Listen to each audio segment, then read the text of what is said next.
Hello. Got looks like I have actually a few more than normal joining us. So welcome and thanks for being here.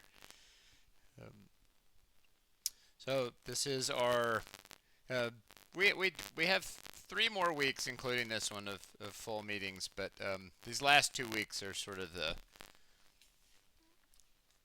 the big ones in terms of points for the semester because we have 2 labs and then project 4 is due at the end of next week. The last week of class is mostly a participation thing. So there will be some options for you to do some work and use the work that you did during the last week to show your participation. But let me just bring up the schedule and remind you about how that's going to work. Um,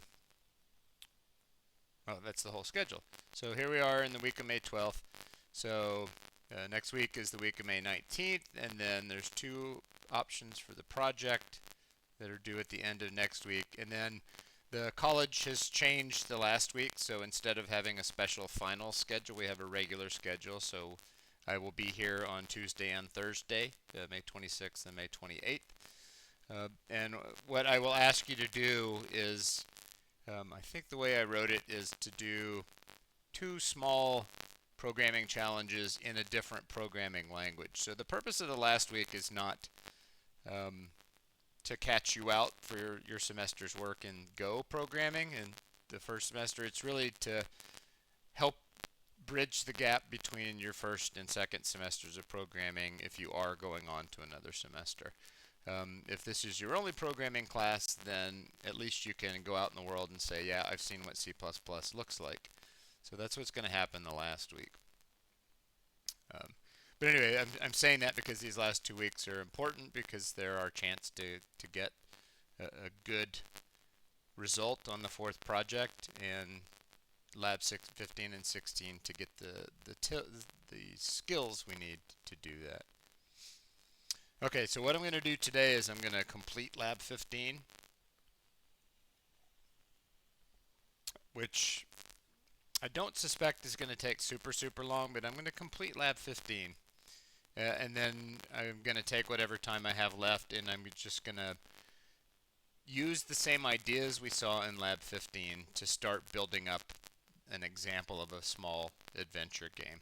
So that's my plan. And then on Thursday, um, I'll see what your questions are, but on Thursday probably I will build up a little bit more on the adventure game idea, unless I have people joining me for the live stream who want to see more about the vending machine, and then I'll do that. So anyway, you will get to pick on Thursday what we do, um, but we will have completed the lab by then, and I will be trying to help you get a good start so that you have a good finish on the fourth project. So let's get into lab 15. This is another struct. So it takes some getting used to, but a struct is it has the keyword type on it, but some of us describe this as a blueprint. Um, some people have even called them cookie cutters. But what this does is it describes a bundle of variables. Um, and one thing to remember is that the blueprint for a movie in code is not a movie in code. So you actually have to write more code to take this blueprint and make movies and make movies do things. So that's our goal in this lab, is to make a movie and then give the movie some capabilities, make it so that we can actually work with movies. So the idea here comes from Netflix, or some other social media platform. So you can imagine that we're writing software for Netflix, and they want to be able to store information in a database about movies that includes the title, the genre, and then they want to keep track of how many times the movie has been viewed and of the views who liked it and who disliked it. So that's the idea of it that we're simulating or modeling in software. And then we're going to write some functions that allow this sort of pretend Netflix system to make alterations to movies in their database, and then also so that our sort of hypothetical Netflix company can look at the database and bring up information about the movies that they have. Okay, and I'm just going to work from top to bottom. If we test it right now, which I'm going to go ahead and just do at every step, if we test it right now, so I have downloaded in my folder, I have the test file, lab15 underscore test.go, and I have the lab15.go file. You've done several of these labs that take tests, so the easiest way to do this is to put them in their own folder. And then open a folder or open a terminal in that folder and type go test. This one crashes. You may not have seen this before, but when you see something that says segmentation fault or segmentation violation, the program crashed. Now it's supposed to crash right now because we haven't written any code for it. But our first attempt at running the test leads to a crash, and that's expected. So we're going to do one bit at a time, and we're going to go test it and then hopefully get past the crash, and then we'll try to pass all the tests. Okay, so this is fairly common in the world of Go, that you have a struct and then you have a function that allows you to create what we call instances of that struct. So the blueprint for a movie is nice, but if you can't actually add information about an actual movie in your database, that's not very useful. So what new movie does is it allows us to create for our sort of pretend database an entry for a specific movie with a specific title and a specific genre. The way you do this, and we'll just do it in pieces, the way you create structs is the name of the struct and then curly braces. And then in the curly braces, what you do is you fill in the information for all of the fields, and in the same order left to right that they are top to bottom. So the first thing to go in will be the title. I'm just going to put a placeholder there for now, and then a genre, and then likes, and then dislikes, and then views. So to build a movie for our sort of simulated database, we make a movie with the curly braces, and then we need to populate its fields in the proper order with actual data: title, genre, likes, dislikes, and views, which is the same order left to right as they are top to bottom in the type definition. Okay, so where is the title going to come from? When you're writing any kind of function, ever, you'll always just look for what do I have available in the function that gives me the information that I need. In this case, the title is coming in as one of the function's parameters. So the title of the movie I actually can get from the parameters of the new movie function. The second field is the genre, and that's the same thing. So I can get the genre for my movie right from the arguments to the function. Now the last three are different because this one's supposed to be the likes, but the function doesn't give me the likes. So what should I do with that? Well, if I read the documentation, it tells me just make the likes, dislikes, and views be zeros, and you can just do that. You can just plug in actual data, and that will become the number of likes for whatever movie has this title and genre. I'll do the same thing for dislikes, and then finally I'll do the same thing for total views. So that has made a movie. Now there's a funny thing here, which is this star. Let me bring up a note. So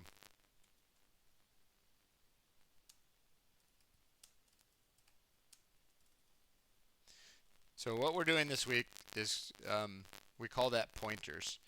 Now this takes some getting used to, because you've also seen a star used for multiplication. So you sort of have to think like Go thinks. How does Go know that a star is being used to make a pointer, and I'll describe what a pointer is here in a second, versus a star used for multiplication? The way Go knows that is because it will look at what's going on around a star. So if there's numbers on either side of a star, like two floats or two integers, then Go knows that it's supposed to use the star for multiplication.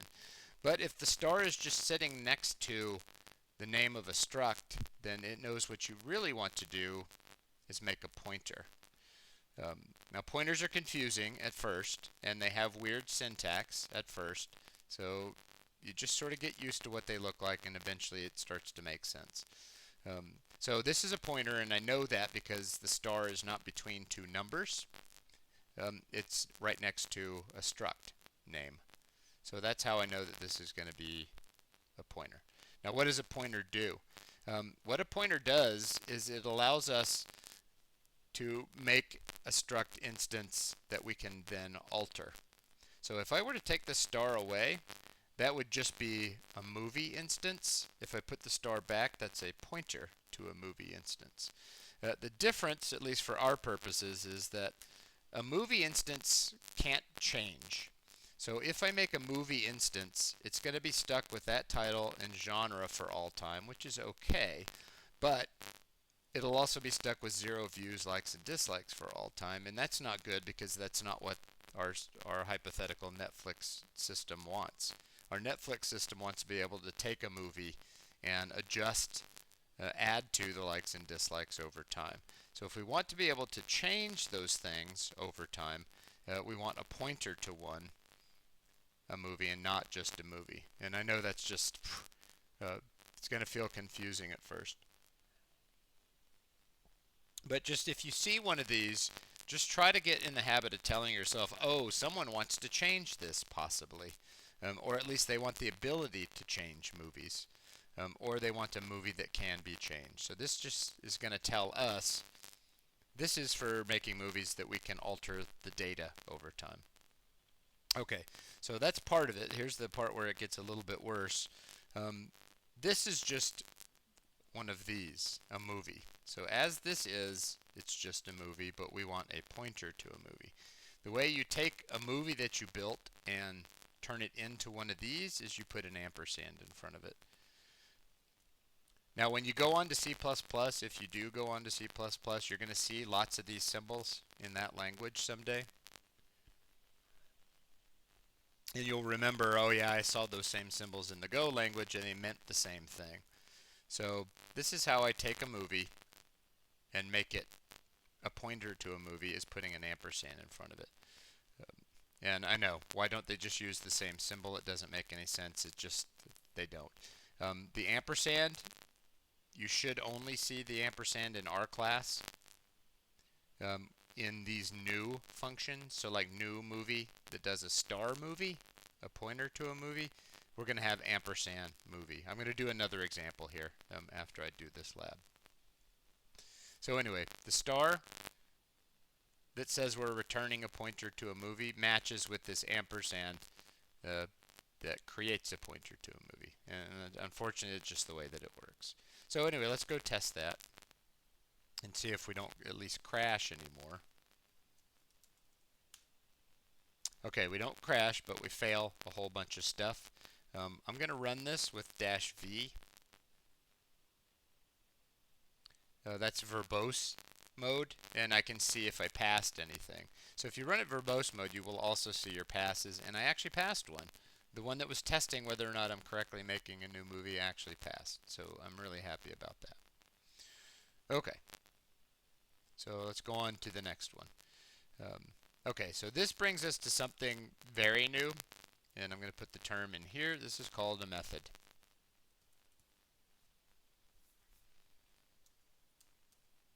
Which is a special kind of function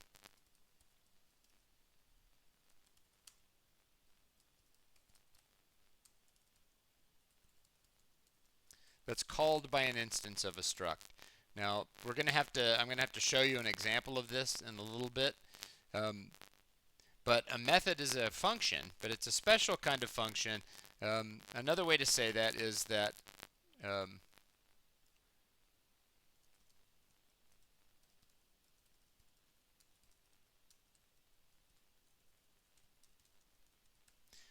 that a method is associated with the data of one instance of a struct.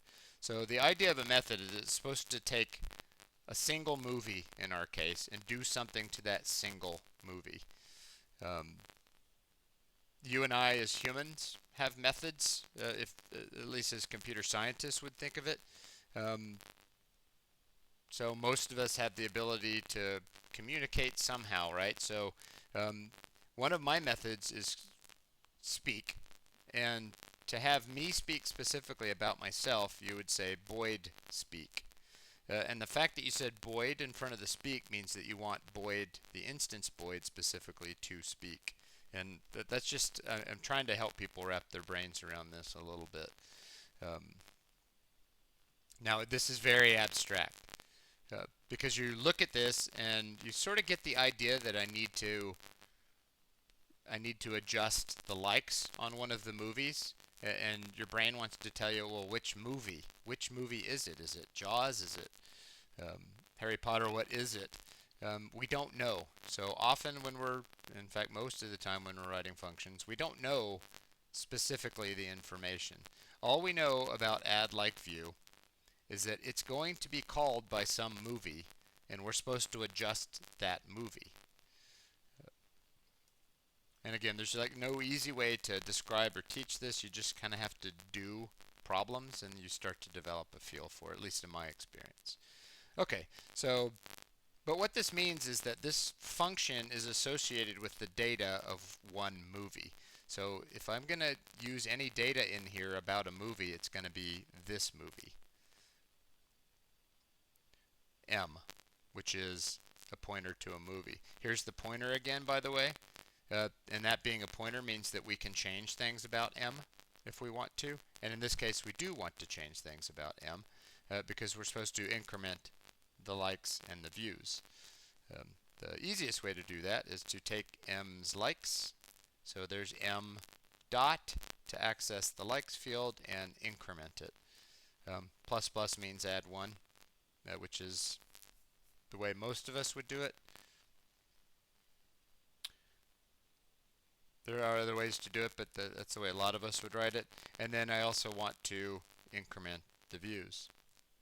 So one movie has its likes and views incremented. Not all the movies, just one movie. I'm going to go test that and see if we pass any more tests. So I did. I passed the test like views part, so that's good. And then again, the more of these you do, at some point you'll be able to sort of connect the pieces again. Just sort of think, the way I often think of it is, how do I take this movie and increment its views and its dislikes? How do I take this movie M and do that? Well, I get M, I use the dot notation to access its fields. I want to increment the dislikes, and I want to increment the views. Now in terms of our like Netflix system, do you get the idea that every time someone clicks a dislike, we also are capturing the fact that the views incremented? Hold on, there's a question. Yes. So the question is, can you, if you wanted to, could you decrement? And yes, you can. In fact, you could do anything you want to with the views. But yeah, so you can do that. Actually any math that you want to do, so you could do on dislikes.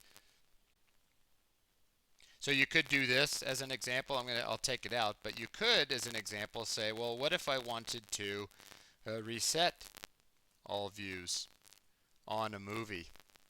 So to make this a method, we would say, well, we need a movie, and notice where the movie goes.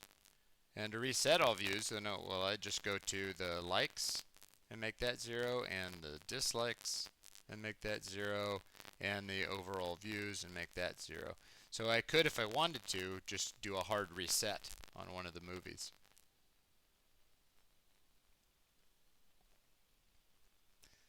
But the point there in terms of Nate's question is, yeah, you could do any kind of math that you want to. Since likes is really just an integer variable, inside of a movie you can do anything that you could do to an integer variable.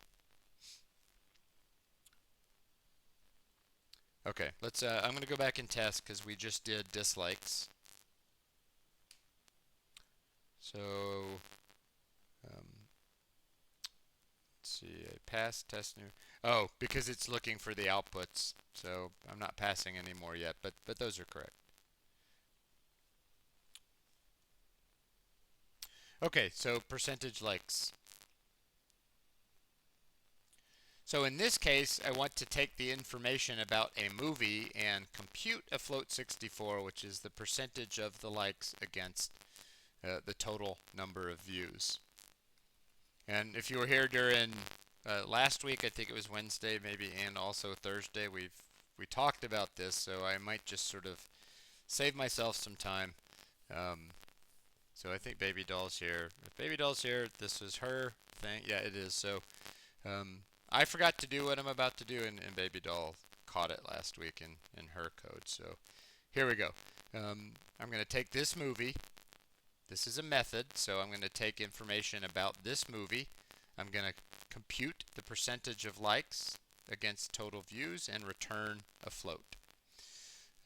So here's the basic calculation. So we're going to say percentage percent likes equals. So we take the movie's likes divided by the movie's views times 100. That's the basic calculation, and then we're going to return the percent likes. But this doesn't solve the problem, and in fact it has problems of its own. But anyway, that's the basic calculation is I take that movie's likes, m.likes, and I take that movie's views, divide it by that, and then I multiply it by 100. I knew to multiply by 100 because the note here tells me to compute something between 0 and 100. So that's why I multiply it by 100 to sort of get a true percentage appearance. Okay, so what are the problems here? One of the problems is that likes and views are integers, and so is 100 an integer, but I'm supposed to compute and return a float. So I need to convert all this stuff into floats, or I'm going to get a bad calculation. So I'm going to do it wrong first, so just please watch this because this is wrong, and I'm going to tell you why this is wrong. This is a step in the right direction, but it's wrong. And the reason why it's wrong is because if I floatify likes divided by views, it first computes like divided by views, and those are integers. So it's going to floatify after it's already made the mistake of doing the calculation with integers. So you need to floatify the pieces separately or the calculation will not work. So I need to make that one a float divided by this one as a float, and then just to be thorough, I'm going to say times 100.0 so that it's looks like the float that it is too. Okay, so now Baby Doll's catch. And in fact, she just coded it correctly, and then I didn't notice I had done it wrong until I saw how she did it, and then I realized that I had done it wrong. So there is a problem here. What happens if the views is 0? If the views is 0, we're going to get a divide by 0, and you can't do a divide by 0. So what Baby Doll did, which is the correct thing to do, is she checked. So if m.views is 0,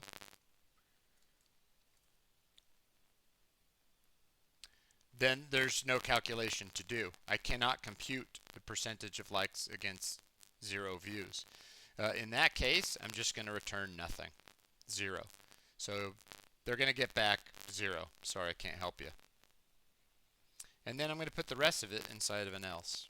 I'll probably get a complaint from my machine about that, but it's all right.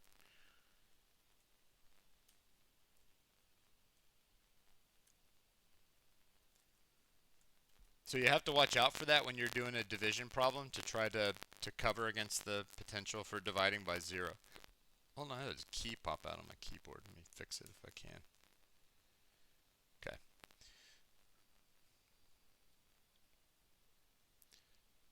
Okay, so that was Baby Doll, so credit to her because she had thought of the problem that, well, you can't divide by 0, so what should you do?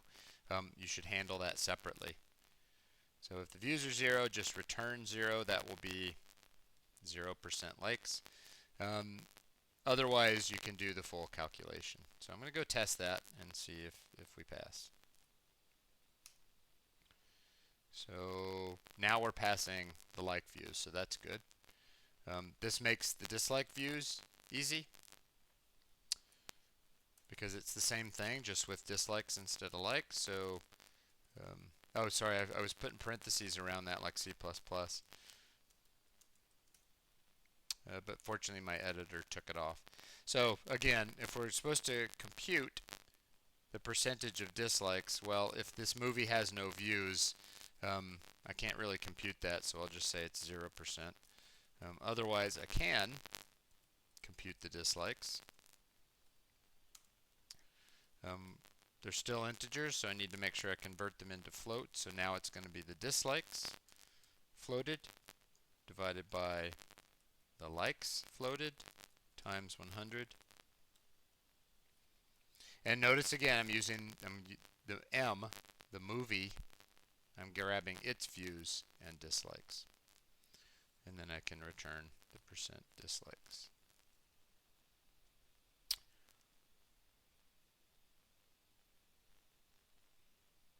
I don't see anything wrong with that.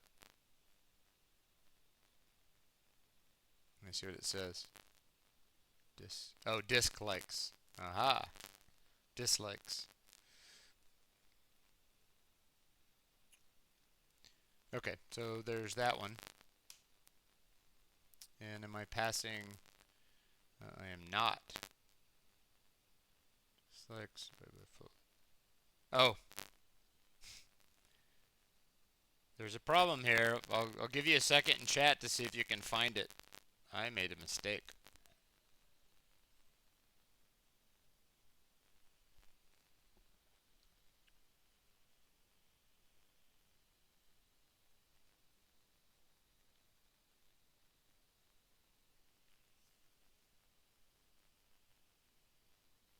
Good one. Yep. Supposed to be m.views. So one good thing about tests like these, and we use them out in the field with bigger software, is that they can help expose problems. So yeah, it was supposed to be dislikes against views, not dislikes against likes. So the test kind of told me I had done something wrong, and so now I'm passing those three. Okay, what is left? Just the toString thing. Okay, so here's the way I did this, and credit again to Baby Doll because she figured this one out too. One of my favorite Go programming tricks. So I'm gonna do this like a normal thumped printf, and I'll show you our trick. I'm gonna take this output as a template, and then I'm going to poke holes in it. So you've seen me do this before. So this Godzilla part, that's clearly the title, which would be a string. This is another method. So I have a movie whose data I can use to plug in the holes. I'm going to go down a line for this. So I'm going to put a comma down there, and then I'm going to go down to the next line and start plugging in the holes. So this first hole is for the movie's title, so that's m.title. This second one is the genre, which is a string. So I'll poke a hole and then I'll grab m.genre. The third one is the number of views. So that's an integer.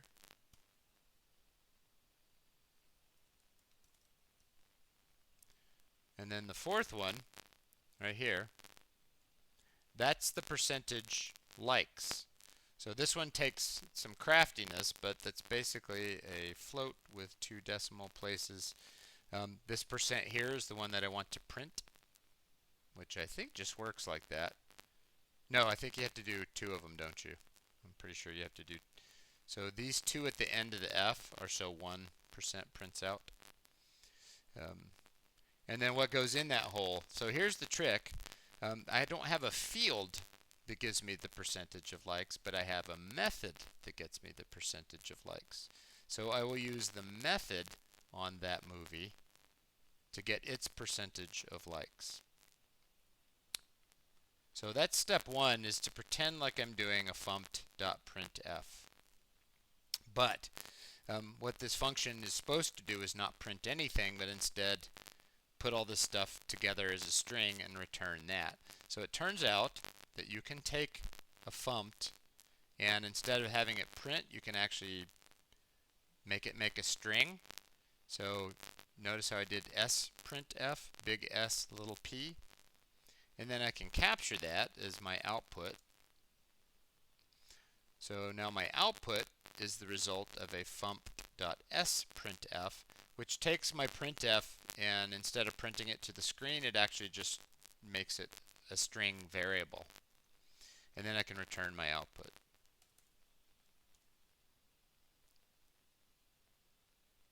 So cool trick that you can use the same fumped.printf, but you don't necessarily have to print it. You can use it to make string variables that have been cobbled together with other pieces of data, which is kind of cool. Let's see how that tests. Alright, so now we're passing everything, which is what we wanted to do. Main stays empty. It doesn't even actually technically need to be there, but there's nothing to do for this lab for main, so that you've seen before as well. Just stays empty. So one thing you'll notice, by the way, all these functions, they're pretty small, and that's a good thing. We like small functions that just do one or two little things.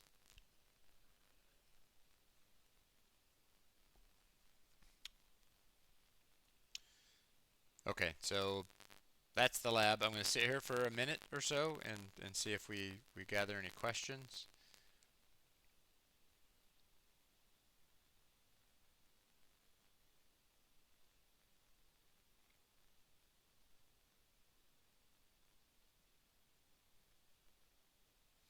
Okay, so we're going to switch gears, and I'm going to talk about, I'll just sort of show you an idea for how we can adapt this idea of, so we want to like take all this movie stuff and turn it into an idea for a game. So I'm going to show you how to do that, but I need to go refill my water, so I'm going to break for just a second. So I'll be right back when I fill up my water glass.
Okay, now I'm mic'd back up, I think. Yeah.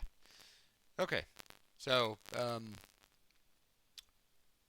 see any questions on that. We still do have tomorrow at 10 a.m. I'm here. I'll be here like always. And then again on Thursday, I'll be back and try to help sort of propel people forward on projects. So I'm happy to do a mix of vending machine and adventure game. I thought today I'd just sort of spin up a small idea for an adventure game and see what that might feel like. So I'm going to make a file, and I'm going to start making the game. let's see, I want to put this in lecture notes, I think. We'll call it, let me make a folder for that. P4 game. Okay.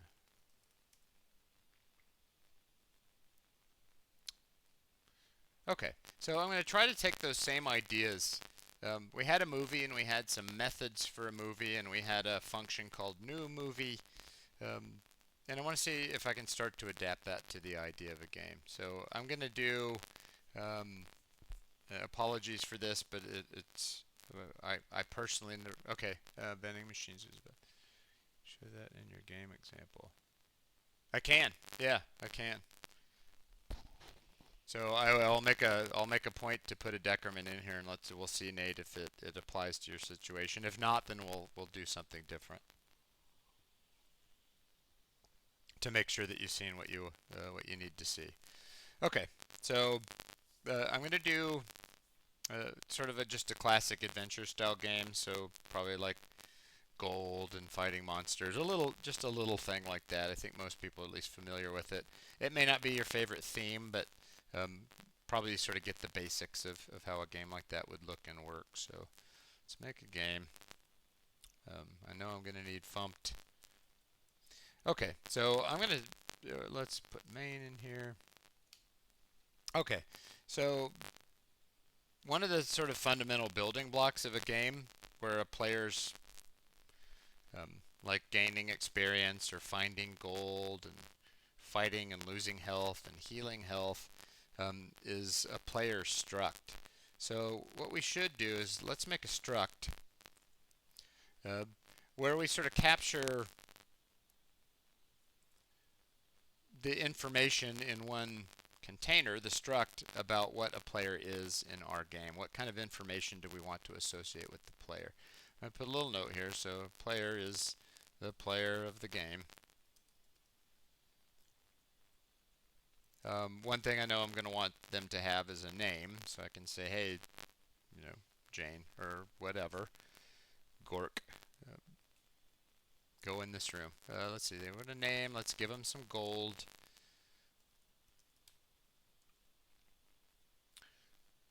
Let's see, what else might we want to give them? Let's give them some. I'm not going to have anybody get hurt in here, so let's give them experience. And let's just start with that much. We can always add more fields to the struct later and sort of flesh out our player, but that's what a player will be. Now we often will also match that with a function to create player instances, which you'll often see in Go programmers call that new whatever, new movie. In this case, it's going to be new player. So creates a new player. So function new player. This one's not a method. It's a regular function. It's going to return a pointer to a player. And the reason why it's doing that is because I want to be able to change the player over time. So as an example, Nate, if you're doing an item, you could sort of parallel this with a new item function that returns a pointer to an item, and you might already be doing that, but that's how I would adapt this to an item for a vending machine. New player, so we're going to return a player, and then we're going to fill, let's see, so what information would we want to come in from the outside? Probably just their name. Alright, so when we make a player, we're going to give them name, gold, and experience. So the name comes in as a parameter. The gold and experience, I'm just going to give them, I'm going to give them 0 gold. Let's just give them 0 experience too. They haven't done anything. So notice that I just hard code that stuff. The gold and the experience, and then the name is a parameter. The last thing to change here is because I want a modifiable player. I want a star or a pointer to a player. I need to take that player and put an ampersand on it, which should be the only time I ever have to do that in this program, is this new player function. So now in main, I can do something like this.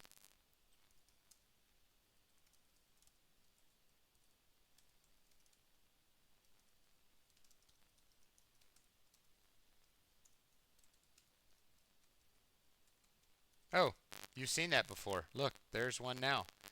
Um, being used in this in a related way. Um, and then what I can do is I can make a player by calling the new player function and passing in that name. So what I will get is player that will have this name that they typed in and 0 gold and 0 experience. Um, so let's write ourselves now a method.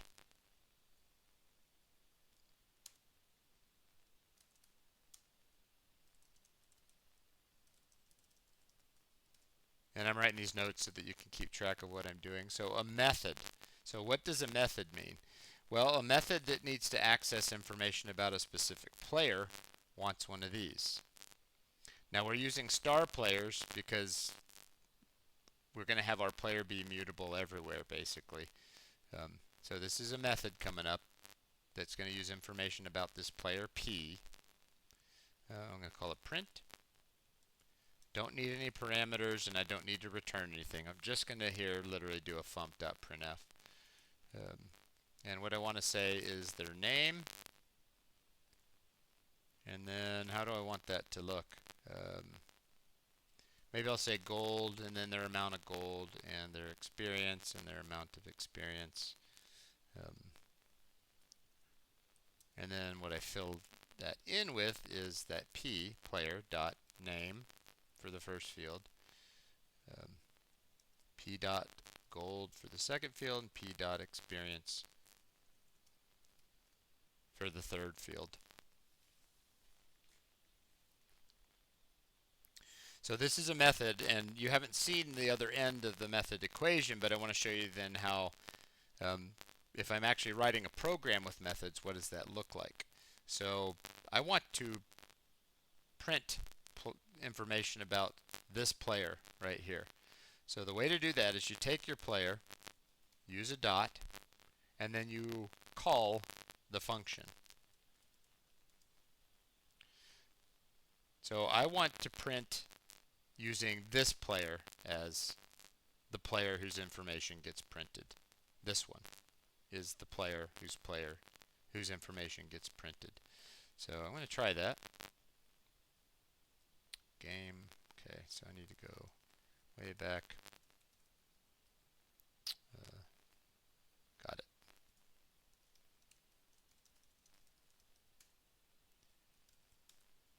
So there's it created a new player, and then it did player.print, which showed me my name, and then the fact that I have 0 gold and 0 experience.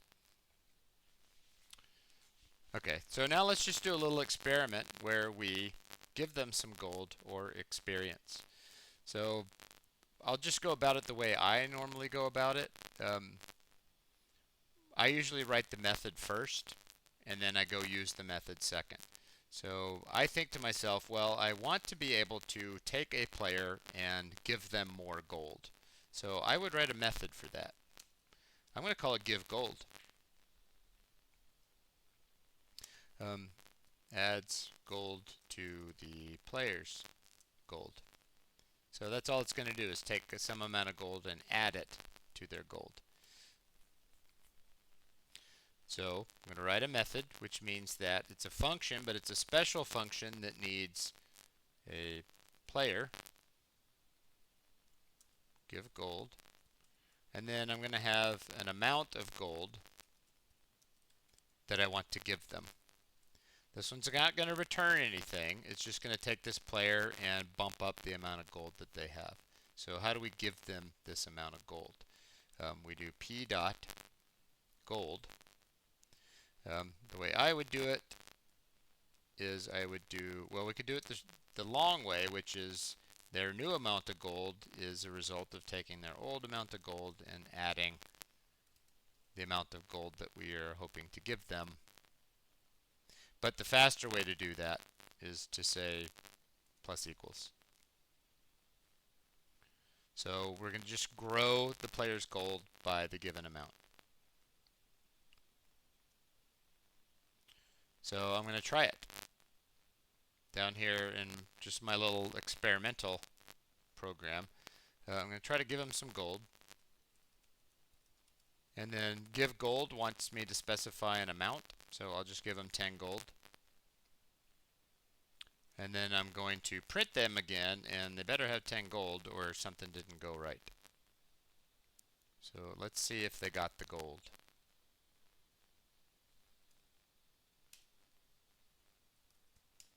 So there it is. I started out with 0 and then I gave 10, so they have 10. Let's take gold. Maybe the game wants to have the ability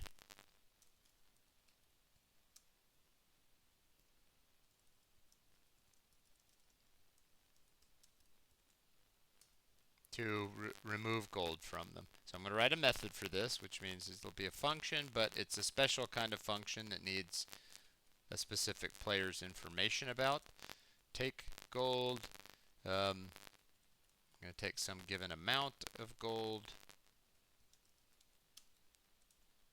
This one's trickier. You sort of have to think ahead on this one. I think I've had you do a problem like this before, actually. They may try to take more gold than the player has, and it would be very unfair for the player to have negative gold. So the way I would do that, so I'm going to minus equals to take away that amount of gold, and then I'll simply check. So if that made them have less than 0 amount of gold, that seems crazy. I'm not going to put them in debt. Then I'm just going to reset it to be 0. So that's just a little check to make sure that if the amount of gold is actually more than they had, well, I'm not going to let them reduce below 0.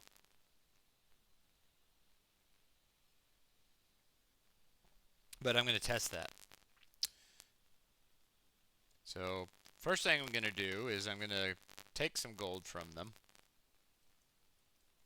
I'll just take like half of their gold and then print them out, which should at that point say they have 5 gold. And then I'm going to try to take way more than they have, which should not put them into negative gold. If I print them out, that should just show them being at 0 gold.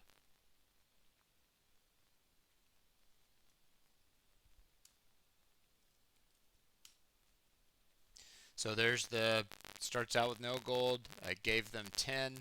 I took away 5, and then I tried to take away 100, but since that went negative, it just made it be 0. So Nate, I don't know if that helped you sort of see how to make a method. This is close to a decrement.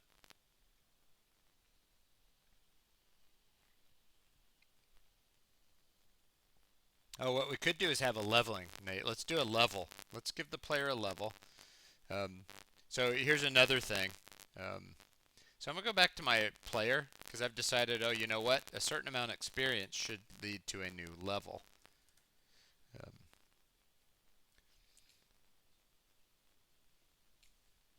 So I'm going to write, I guess you can't really lose a level, but let's have a leveling up thing. Like every 10 experience, maybe they reach a new level. So I'm going to write a method for this, and this one's a little bit more complicated because it's got some logic in it. But oh wait, what else do we need to do? Whenever you change the struct, you need to go back and make sure that your new is doing it right. So now I have to, when I make a new player, I need name, gold, experience, and level. So name, gold, experience. I'll start them at level 1. And then you may also want to change your print function at these junctures. If you want to show the level, and then I'll put the level last. At this point, I'm going to drop these down to the next line below. So experience, and then the player's level comes last. So anyway, whenever you change a struct, make sure that you go back through your methods and double check to make sure that the new information appears where it should. So to add a level, I needed to have 4 pieces of information to make a new player, and then I had 4 pieces of information to print a player. But now I'm going to make my little leveling up system. So I'm going to make a method for this. I'm going to give them experience, but giving them experience may also make the player level up. So give experience to the player, increases, I'll put this on the next line down, increases the player's level every 10 experience, let's say. Okay, every 10 experience. So this is going to be a method. It'll be a function, but it's a method, so it's a method or a function that needs access to a specific player's information. We'll call it give experience. It will be amount of experience. So this one has the extra logic in it. So we will say p dot experience plus equals the amount. And then we're just going to every 10. So the way that looks is if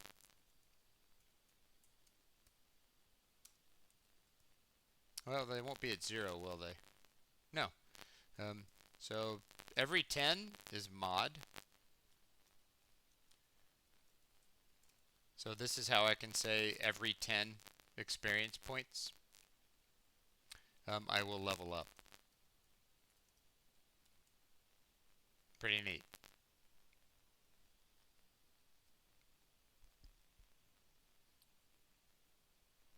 So now I'm going to do that experiment down here before we actually start making game out of it. So I'm going to give them some experience. First I'll just give them 10 on the dot, which should put them at level 2. Then I'm going to give them, I'll give them like 9, which won't take them to level 3. And then I'll give them like 2 more, which should take them to level 3 if it's working right. And then I'm printing after every, so this is not a game, obviously this is just experimenting with the basic player functionality. Can I give them gold? Can I take it away? Can I give them experience? Do they level up when they should? That kind of stuff. Alright, so there's the run. I started out at level 1, that's true.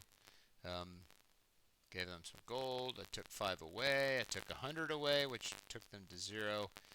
Here they got 10 experience and they moved to level 2. It didn't do it. Oh yeah, because it's not every even. It was an odd. See, that was a good test by me. So their level should be... Yeah, that doesn't make any sense. It wouldn't have been 0. You would have to land precisely on 10, 20, and 30, so that's no good at all. So what is their level? It's simpler than that, isn't it? Their current level is actually simply equal to their experience divided by 10 plus 1. They always have level 1, and then at the first 10, right? I think.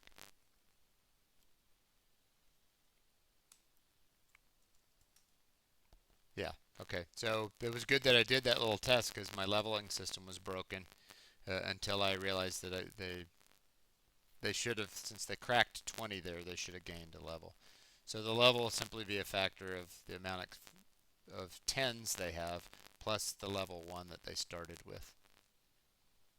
And that all looks correct, so that's good. Okay, so that's step 1 of the game. I'm going to stop because I may have questions that are about the vending machine. But I wanted to just go back and do something completely fresh and different. One thing that new programmers to this kind of system will say is that that's a lot of code for not very much. So you don't get much bang for your buck here, and that's true for a while. You don't really, this feels like they're just being made to do extra work for not a whole lot of gain, but try to be patient about that and just sort of um, let the experience soak in because the experience is important. Um, Once you can learn to see how to organize software with structs and methods, um, you can do quite powerful things with it. But you sort of have to start small, and sometimes small means a little bit more work than you think you should have to do for little things. Okay, anyway, that's where I'm stopping. I on tomorrow I will be here to answer questions. Today I will stick around and answer questions, and on Thursday I will start by fielding questions, and if at some point I'm not getting any questions, then I'll probably just proceed with starting to build a game out of this player. So I'm going to come back to my little game here, and I'm going to put the player into a game world, or at least that's my plan. A simple little game world where they go places and get golden experience for doing stuff. Okay, other than that, I'm done, and I'm happy to field your questions.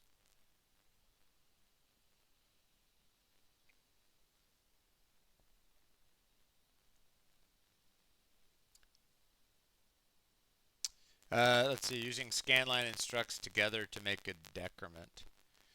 Uh, can you describe for me just sort of in normal, not programmer terms, but just in normal terms, like what you are trying to make the program do?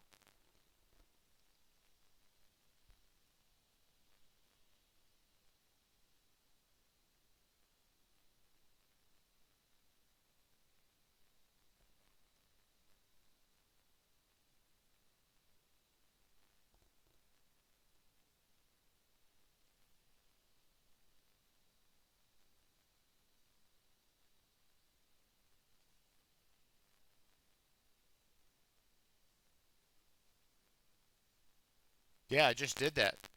That's take gold. So that's what take gold is. So I'll do a quick example, but that's exactly what take gold is. So um, let's. I'll, does that make sense? I actually wrote take gold for your situation, but it's just not connected to the user typing anything in. So let's do that. But this is going to be like your item minus equals some quantity, right? And then you may write different logic here. You probably shouldn't let them take more than you have, but anyway, that's kind of the function you're talking about. And then the only problem is that I didn't do a user interface for it. So how do I change this? How do I change this 5 to be something that the user typed in? An amount of gold. Well, I just put the amount of gold here.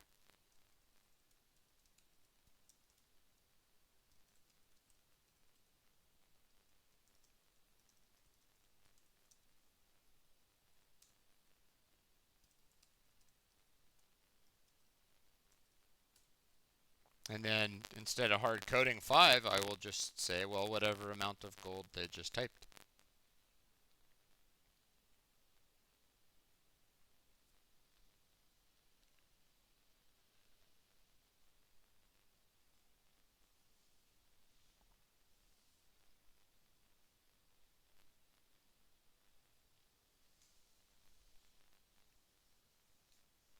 So instead of take gold, yours will be like sell item or reduce stock or something like that.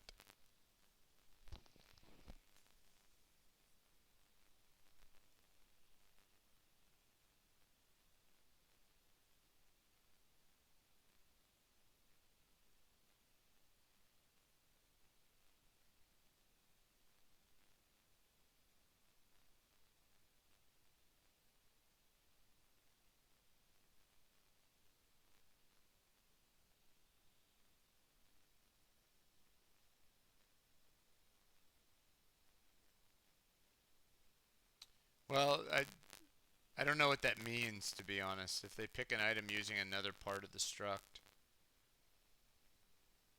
like an item number or something, I'm not sure what you mean. But yeah, you just, whatever item that is. Yeah. So you have,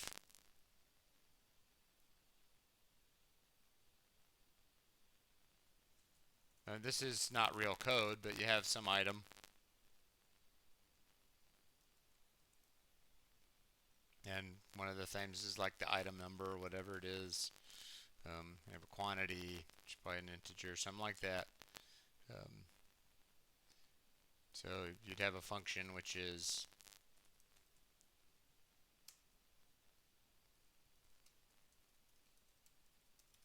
to reduce the amount, right? You do that logic, and then somewhere you have a main, and um, you have a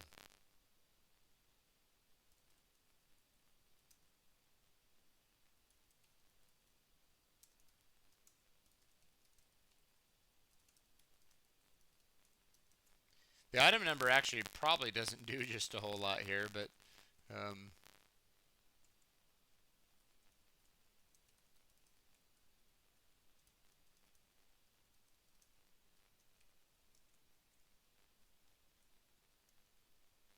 and somewhere in here you have items.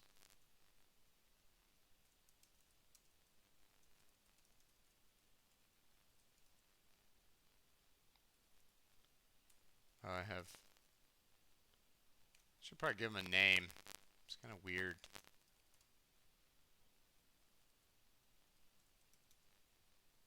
A couple items in there.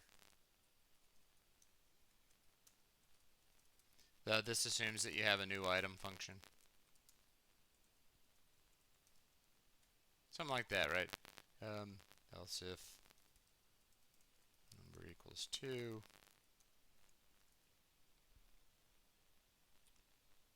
Then you probably end up doing like a quantity.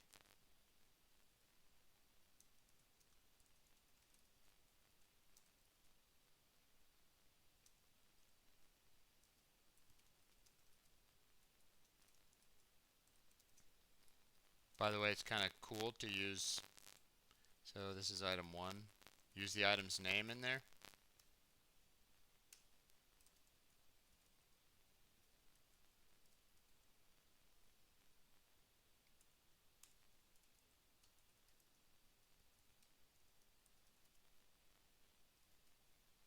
So there's the take gold, basically. Let's take gold.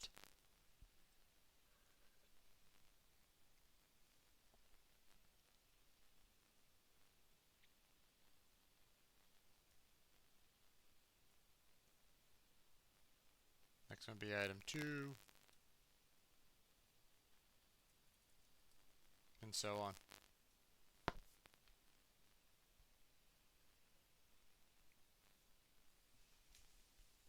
I didn't actually need the item number for this part.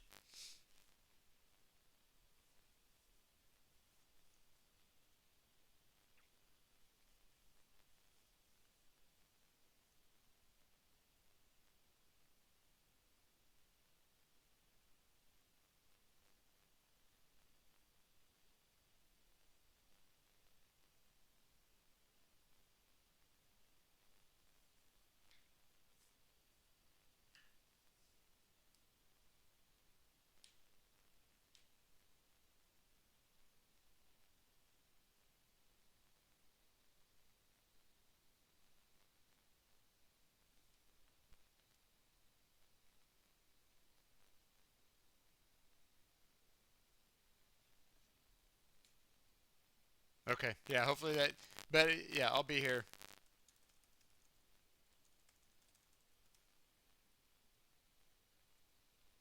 So yeah, toy around with that, and then we'll take the next steps when you're ready.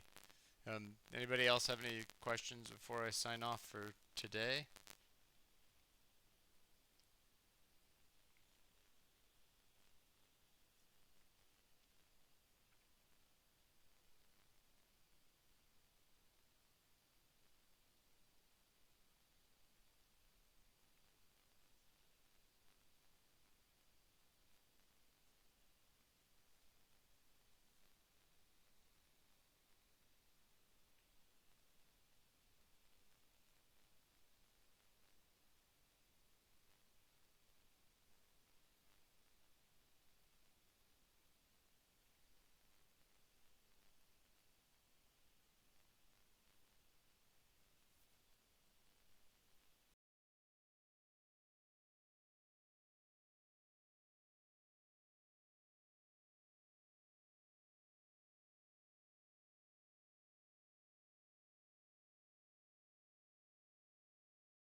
I can, yeah, so I'm happy to do that. I'm doing it in chat just because it's probably a more efficient way to answer your question.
Okay, I'm gonna sign off.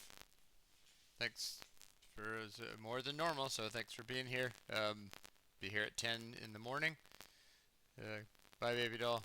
I'll be here at 10 in the morning for as long as is needed to answer questions, and we're gonna do some C++ stuff. That's our boot camp last week material, so we'll work through a little bit of that. I'm here to answer questions on Project 4. And otherwise, I'll see the rest of you. If you're not there tomorrow, I'll see the rest of you on Thursday, May 14th at 2 p.m. Getting down to the end of it. So have a good day.